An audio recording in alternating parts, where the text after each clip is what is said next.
Please go ahead and introduce yourself. Okay, my name is Kyler Galford, and I'm a graduate marriage and family therapist intern here at the South Shore Center for Couples and Families, and I also do work at the Pearland Center for Couples and Families.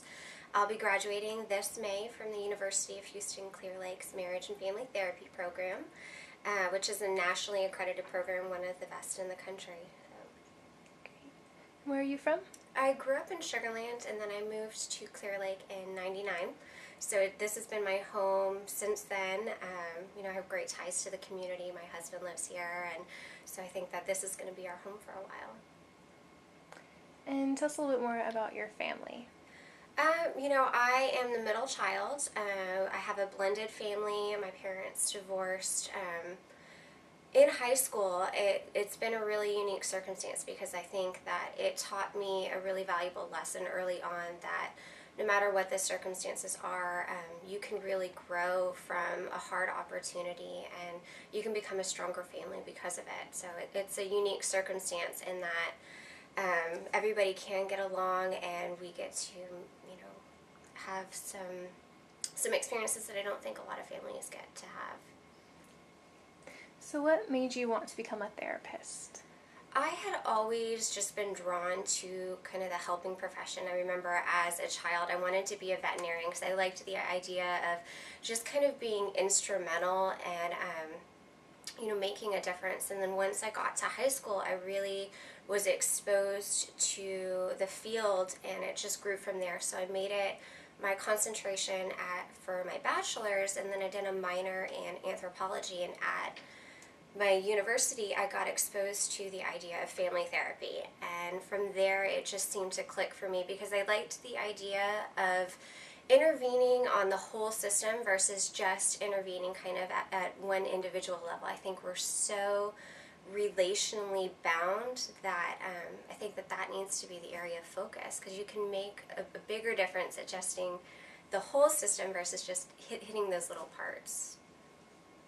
What do you think is the biggest misconception about therapy? That's a tough one because I feel like kind of the stereotypical we lie on the couch and we just talk to the blank therapist has really been kind of deconstructed at this point. I think probably now we're still kind of battling this misconception that you only go to a therapist when you have problems. Because therapy can be a way to address any area of your life that you feel like could benefit from growth or enrichment.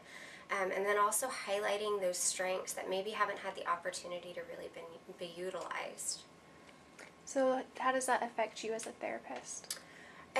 The major effect that I think it has on me is just building an alliance, building a relationship with a client, making it comfortable, making it safe, making it our priority that their autonomy and their life path is the goals that we're going to work towards. We're not going to be very prescriptive. We're going to work on the things that they feel like are important. So that way therapy meets with whatever their values are, their beliefs are, and it's consistent with their life. It's not my perspective or a theory's perspective about what we should be working on.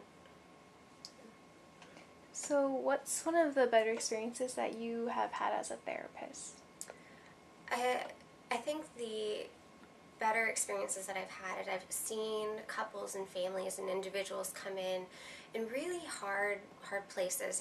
They're trying the best that they can to cope with some difficult situations, and then to see them grow and to see their resiliency and their strength. And then once they're ready to transition out of therapy, I think that's kind of the most rewarding part, is just kind of being able to witness their transformation. So you talked a little bit about your schooling and background. Mm-hmm.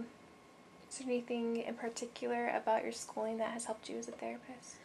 I think the thing that has really impacted me is the professors and the classmates that I've had, because I think that they offer an environment where you can really learn about yourself and then learn about other opportunities, other techniques, other fields. I was introduced to medical family therapy which addresses the needs of individuals and families who are dealing with chronic illnesses or cancer diagnoses or weight management. And so I think just being introduced to that as a possibility really aligns with some other interests that I have. My background is in personal training and in fitness, and that was what I did to get me through my undergrad. And so I think it was just this perfect marriage of saying that these are values and principles and interests that I have that line up perfectly, of saying the fitness side and the wellness side for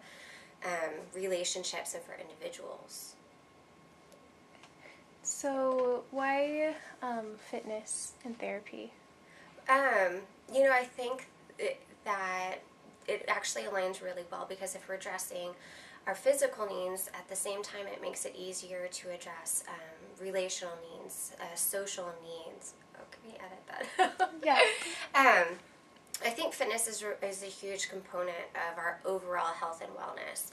We're more than just kind of one small component, and so we need to address the physical, we need to address the emotional, the spiritual, the relational, and I think when you look at the whole picture versus just the same thing, kind of one part, it enriches your life in a way that you couldn't have imagined. Good. And I can't remember, did you say where you got your education from? Yeah, I did my bachelor's at University of Houston, and then I'm finishing up my master's at the University of Houston Clear Lake campus. Okay. Great. Is there anything else you want to add? I don't know.